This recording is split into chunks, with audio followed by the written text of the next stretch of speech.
All right, so kind of repurpose the garage to be able to actually work out in. For the most part, I got my fan bike here off to the left, which I've kind of pushed out of the way, just make sure I got room to be able to do jump rope.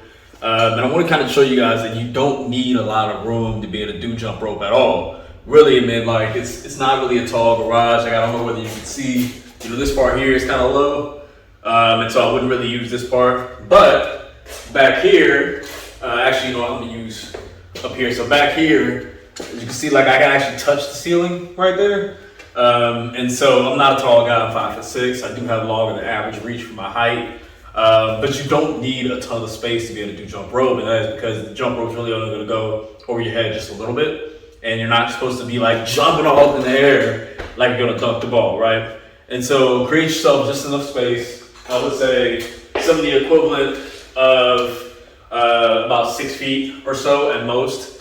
You can do this in your living room, you can do this in your kitchen, and you'll have plenty of space to be able to jump rope. Really, it just comes down to it being creative, Instead of, creating reasons why you can't do something, try to find ways that you can work around what you have, right?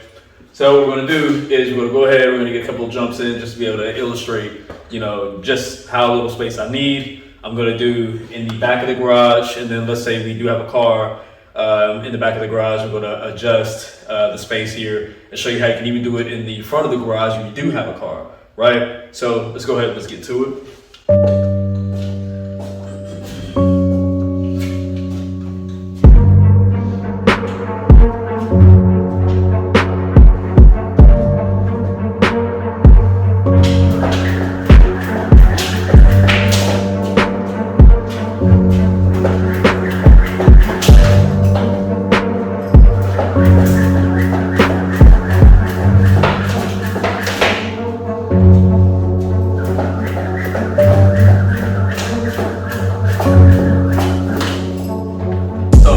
Nobody's Mike Tyson, obviously, so no worries.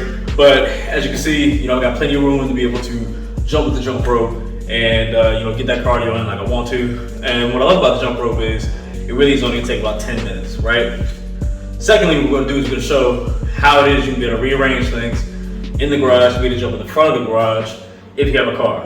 So what I actually have, and I'm gonna adjust here. As you can see, I've got the car in the garage, right? And so we're gonna go flash forward here and I'm gonna show what it looks like to be able to jump in the front of the garage, even when there's a car in it. So I've not only got the car in the front of the garage, but as you can see, I actually have my fan bike in the front of the garage. But again, we ain't gonna make excuses, we're gonna make it happen.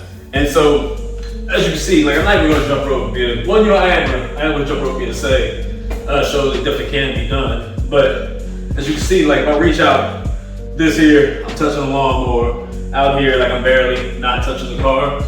So it isn't a ton of room to work with. And I kind of got to take a step forward and I can be able to touch the bike, right? But even with that limitation, we still have room to be able to jump rope. And we'll get a couple hops in and be able to show you what it is.